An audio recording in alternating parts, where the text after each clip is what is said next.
Oui, je crois que ce qui est en cause dans cette réflexion, c'est la notion de performance globale, au fond.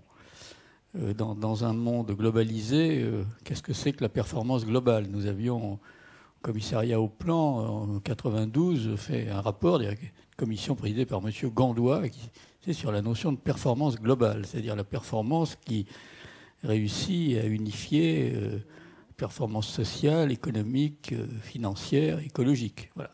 Et c'est ça qui est en cause aujourd'hui. Et c'est ça qui est difficile.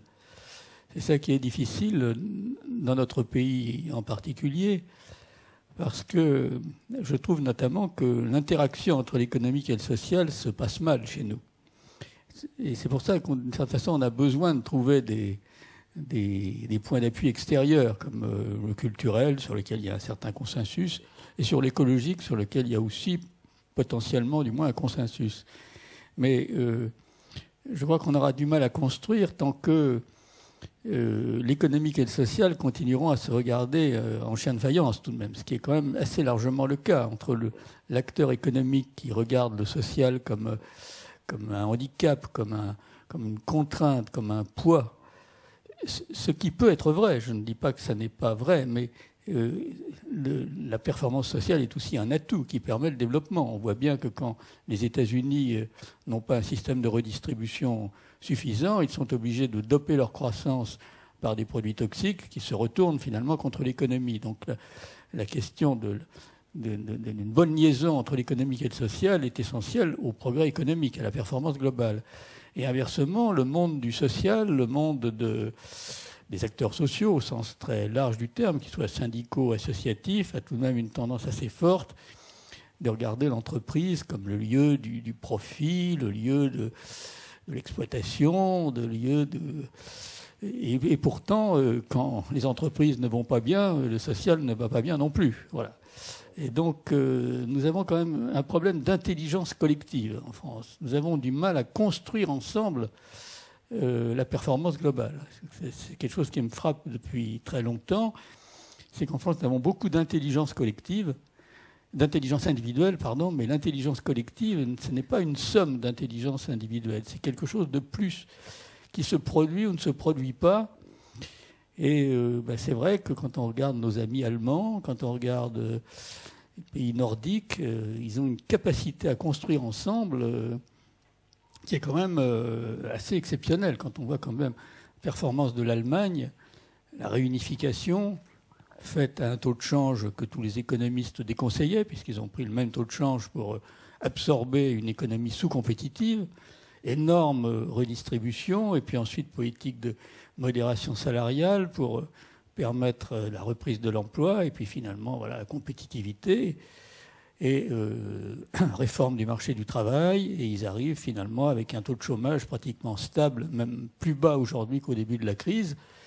Voilà, comment expliquer que dans la même zone euro, nous ayons l'Autriche qui est un taux de chômage de moins de 5%, l'Espagne à 25%, et nous qui sommes repartis à la hausse depuis un certain temps. Il y a donc un grand problème d'intelligence collective. Alors moi, je voudrais apporter une contribution peut-être sur deux points. C'est la question de la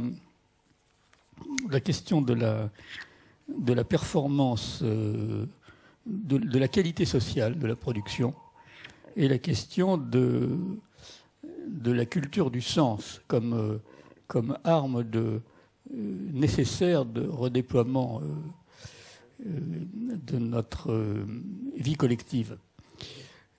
Qualité sociale de la production. Je pense que c'est quand même quelque chose d'important.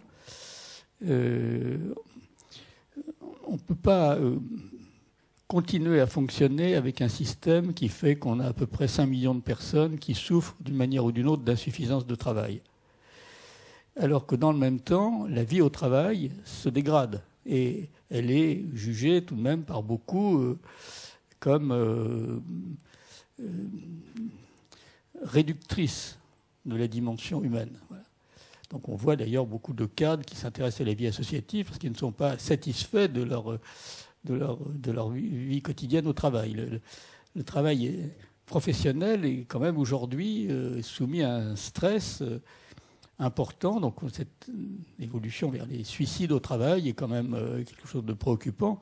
Donc la question est de comment intégrer la qualité sociale de la production comme un élément normal de la performance, à côté d'une performance financière qui devrait être amenée à des niveaux plus raisonnables, arrêter de chercher des taux de rendement exagérés, et à côté des performances écologiques. Et là, je crois que ça serait important de définir ce que serait une qualité sociale de la production, c'est-à-dire traiter le salarié, si possible, aussi bien que le consommateur.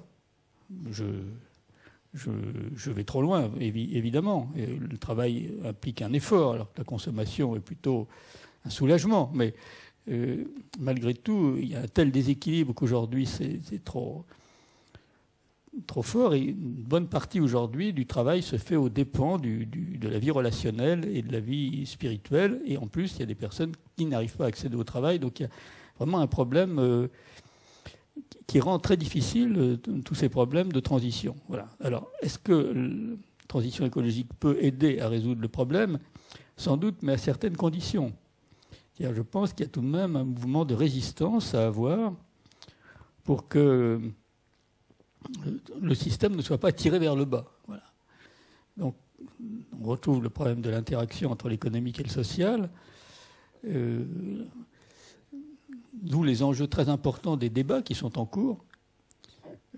Ça implique une certaine capacité de discussion, une capacité de négociation. Je pense que l'accord interprofessionnel qui a été passé en janvier est important, même s'il est difficile. Vers quel type de flexibilité allons-nous? Est-ce que c'est une flexibilité mécanique ou est-ce que c'est une flexibilité impliquée? Ça, c'est très différent. Flexibilité mécanique, ça se fait un peu à l'anglo-saxonne, mais c'est dans la logique où le rapport à l'autre se traite sur des questions de compromis d'intérêt. Mais comme l'a dit Stéphane Rosès, ce n'est pas du tout notre tasse de thé. Il faut trouver en France des projets communs pour l'idée de dépassement, en effet. Et donc, il faudrait développer une flexibilité impliquée. Et ça, c'est plus difficile à faire. Et ça implique que l'on s'implique, précisément. Et c'est tout le problème. C'est une société qui est, de certains côtés, désengagée, très engagée dans le financier, dans le rentable, dans l'argent, mais assez désimpliquée dans le reste. Voilà. Donc ça, c'est vraiment pour moi une question importante de la transition et de la performance globale. Alors, l'économie sociale et solidaire est un modèle dans lequel on essaie de mettre le lien au même niveau que le bien, donc dans lequel il y a un travail de performance globale permanent. Comment ce qui est à la marge peut être davantage au centre, comme dit Elena Lassida, c'est-à-dire comment les valeurs d'économie sociale et solidaire peuvent pénétrer davantage le système, quelle régulation du capitalisme mettre en place pour développer une consommation responsable et un actionnariat responsable. Voilà, comment les grandes régulations européennes ou mondiales, notamment les taux de change, ce n'est pas normal qu'il y ait des pays qui soient structurellement en excédent de balance des paiements pendant des périodes aussi longues. Parce que à ce moment-là, ça pèse sur l'accès au travail des autres de manière exagérée. Et ça se fait aux dépens de la consommation interne des pays concernés. Donc il y a beaucoup de problèmes à résoudre pour faire de la qualité sociale un élément de la qualité productive. Voilà. C'est une chose qui me paraît importante, mais de le poser comme objectif, en tout cas. Voilà. Poser comme objectif, ne pas le considérer comme un sous-produit. Voilà.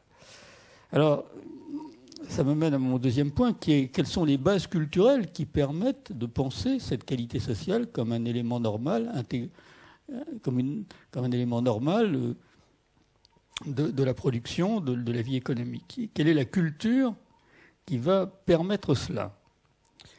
Et c'est là que je pense qu'il faut être conscient de l'importance des efforts que nous allons avoir à faire collectivement, tous les pays développés en général, mais la France en particulier, compte tenu du retard qu'elle a notamment dans l'interaction économique sociale dont je parlais tout à l'heure, pour résorber au fond la question des trois dettes, comme dirait Patrick Vivray, à laquelle nous sommes confrontés aujourd'hui. Nous avons trois dettes devant nous. Nous avons la dette financière, hein, le tsunami financier venu des États-Unis a frappé des pays qui étaient déjà à la limite de l'endettement et du coup elle s'est transformée en crise des dettes publiques. Donc comment résorber cette crise dette publique? Mais nous avons une dette sociale, notamment à l'égard des personnes qui ne travaillent pas, sans parler des régimes sociaux qui sont en déficit, donc une double dette sociale. Et nous avons une dette écologique vis-à-vis des générations futures. Comment les résorber ensemble? Quels sont les éléments de complémentarité ou de contradiction? Mais dans une période de croissance relativement faible, qui est vraisemblable, où on ne peut pas utiliser les surplus de richesses apportés par la production pour résoudre les problèmes, la question du partage des richesses, je sais que ce mot n'est pas un mot agréable dans les oreilles de beaucoup, et notamment dans ces lieux, il va quand même se poser de manière assez brutale et assez forte. Donc la question, en effet, de la sobriété va être posée de manière très forte. Comment créer une sobriété qui soit créative, heureuse, comme dirait Pierre Rabhi, et qui soit en même temps juste, c'est-à-dire proportionnelle aux possibilités de chacun, et qui recrée de la justice écologique, sociale, financière. Voilà. C'est pour moi la grande question, c'est ce que nous avons essayé de faire avec le pacte civique, en mettant en avant les 4 idées de créativité, car il faut garder l'esprit d'entreprise, l'esprit de créativité, mais avec la sobriété qui est une sorte d'antidote de l'austérité. La sobriété, c'est l'option pour l'essentiel, c'est l'hiérarchisation des désirs de façon à ce que l'essentiel soit préféré au superflu et que le superflu soit redistribué pour que chacun puisse accéder à l'essentiel. Ce qu'a montré la crise récente, c'est qu'en courant tous, en se faisant courir tous comme des écureuils dans leur roue après le superflu, on ne permettait pas à chacun d'accéder à l'essentiel. Donc le travail sur ce qui est essentiel, et l'essentiel est une définition du spirituel d'une certaine façon, c'est à ce moment-là qu'on doit pouvoir arriver à résoudre les problèmes. Et alors donc, quelle est la base culturelle qui va nous permettre de trouver cette sobriété créative, juste, fraternelle, aussi où il faut retrouver la notion du sensible face à une société qui est mécanique, qui fonctionne par injonction de normes, par reporting, par l'accumulation d'objectifs, de moyens qui deviennent des fins en soi et qui font que finalement je ne suis pas sûr qu'on ne sous-performe pas en croyant performer. Comment va-t-on faire pour arriver à tout ça? C'est là que le système culturel, là-dessus que je terminerai, me pose personnellement problème. Voilà. Parce que ce que je constate, c'est que plus on produit de la culture, moins il y a de sens. Et on croit qu'en produisant de la culture, on va produire du sens. Alors que, en fait, c'est le contraire. C'est quand il y a du sens que de la culture se crée. De la vraie culture, si j'ose dire. Et pas une culture d'excitation, une culture de provocation. Provocation, quand on manque de talent, on peut toujours provoquer. C'est le succès. Voilà. Et donc la question du capital culturel, du capital symbolique, autour duquel nous réorganisons, comment travailler sur ces choses-là, voilà ce qui me paraît vraiment important. Il s'agit moins aujourd'hui d'exploiter l'imaginaire dans un but mercantile que de promouvoir du symbolique créateur de sens. Voilà. C'est ça qui me paraît Alors, dans les travaux du groupe de travail sur l'économie mauve, j'avais essayé de travailler sur la notion de capital culturel, un peu comme on parle de capital social ou de capital écologique. Et j'avais trouvé, là-dessus que je terminerai, trois critères d'un capital culturel solide et capable de soutenir la société. Et d'abord, il me semble que c'est la capacité de réunir diversité et unité. Quand on arrive à avoir une diversité de production, mais unie par quelque chose, on a un beau capital culturel. Quand il n'y a que de l'unité, qu'elle est pauvre, ou trop de diversité, mais sans lien, ça n'est pas du capital culturel. Ensuite, quelle est la capacité du système culturel à essayer de donner du sens au mystère de la condition humaine, qui est quand même le grand sujet. C'est ce qui nous distingue quand même de l'animal. Alors, ça implique le religieux, mais l'histoire religieuse n'est pas terminée. Le religieux est en remodelage permanent. On a un peu décrété la fin de l'histoire dans le domaine du religieux, je trouve un peu abusivement. Et puis ensuite, c'est la capacité de liaison du capital culturel tel que je viens de le définir avec les autres, qui sont le capital social, le capital écologique, le capital technique. Donc voilà un peu la contribution que je voudrais donner pour essayer de lier le rapport entre qualité et transition écologique. Merci beaucoup Jean-Baptiste.